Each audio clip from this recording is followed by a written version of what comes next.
Hi Sagittarius, this is your love reading. Timeless reading po ito.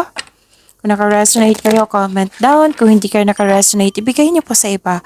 Kasi general reading po ito. Huwag niyo kalimutan, sa baba ng video na ito, i-click niyo po yung subscribe button and click bell notification para ma-notify kayo. Oo, malaman niyo na may bago tayong upload for your love reading. So, isipin niyo po yung person niyo. Pwedeng person niyo to. Andyan siya. Na-curious ka sa kanya.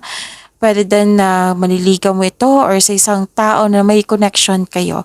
Pwede din loss of connection sa isang tao. Pero siguraduhin may connection kayo sa nakaraan. Okay? Ready?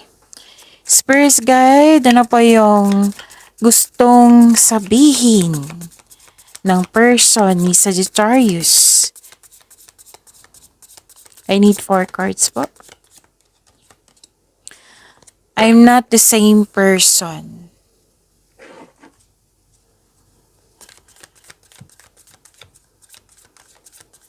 Baka nag-ask ito na sa inyo na magtiwala ulit.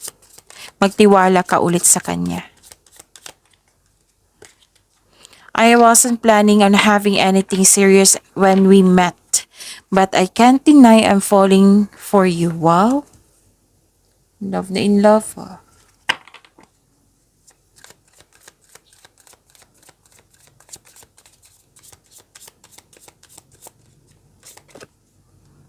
I hide my true desires for you. Bakit naman?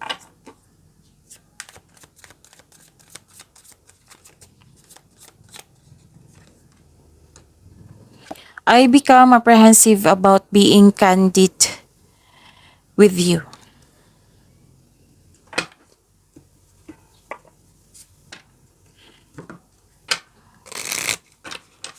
Love life po ni Sagittarius.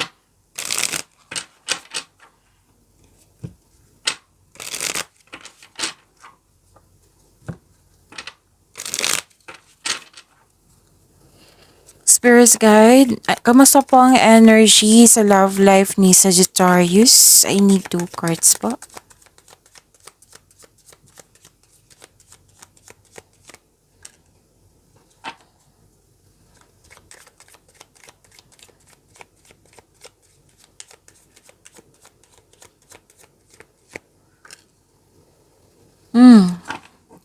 Hindi daw kayo nagkasundo.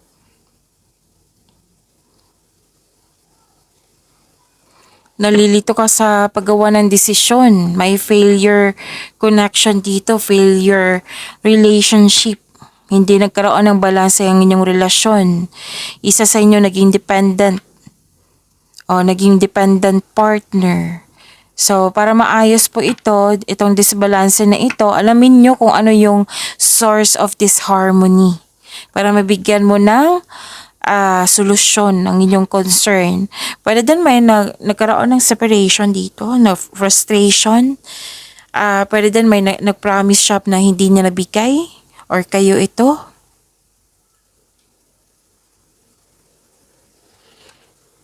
At may celebration dito. Monthsary, anniversary. Basta may celebration ako nakikita dito. It might be na hindi niya nabigay yung promises niya regarding sa inyong celebration. It might be monthsary nyo ngayon or anniversary or malapit na. Iniisip-isip mo ito.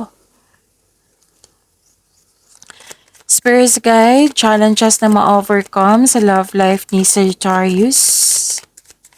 Sagittarius. I need 2 cards po.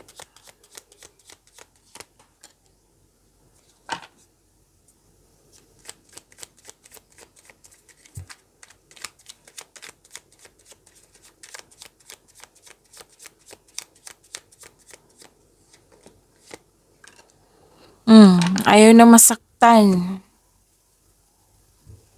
Ayaw na masaktan, guarded na, tahimik. Pero alam mo yung mga nangyari sa paligid mo. Ayaw mo na masaktan, defensive, guarded. Ayaw mo na magkaroon ng umiiwas ng away, confrontation. Ayaw mo nang masaktan. masaktan. Kumbaga may limitation na. So, yun.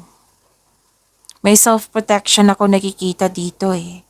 Tapos may concern sa yung hindi sinunod yung gusto. Oo. This is inability to take an action, defensive and reactive dito. May immature, may concern sa immaturity, and nagkaroon ng weakness. Oh, so sabi ng card dito na may manloloko po daw or self-centered na tao. This is a sign na may toxicity na nangyayari or matigas ang ulo na ayaw makinib or mahirap kausap or mabilis tong mag-react or defensive po ito na tao. Pwedeng kayo ito or pwedeng concern mo ito sa partner niyo.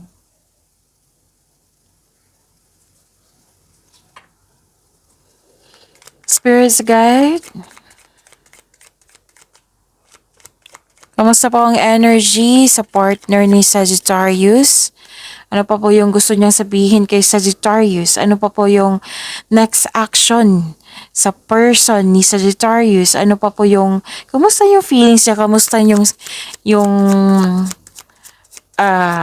siya ngayon?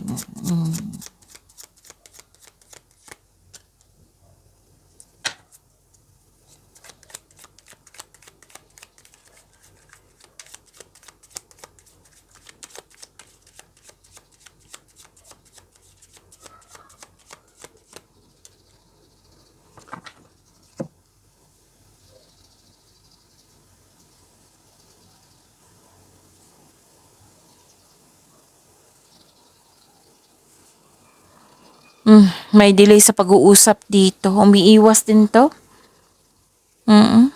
Disappointed siya. Pwedeng ayaw mo makipag-usap sa kanya at naghihintay siya. Disappointed siya kasi gusto niya maging maayos na.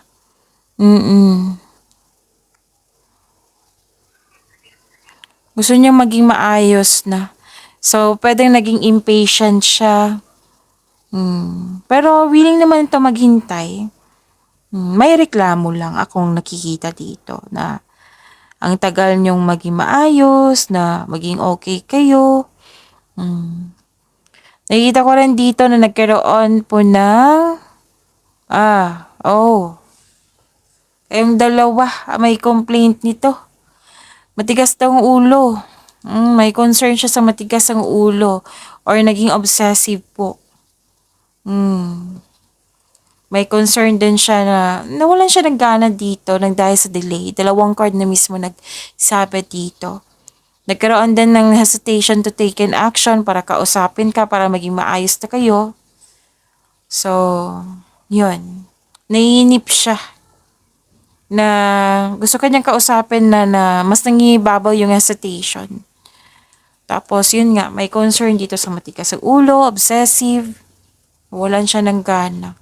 Lalo na sa delay. Dalawang card mismo na sabi dito. Delay sa pag-uusap, delay sa para maging maayos kayo. Okay. So, yun. Maraming salamat po, Sagittarius.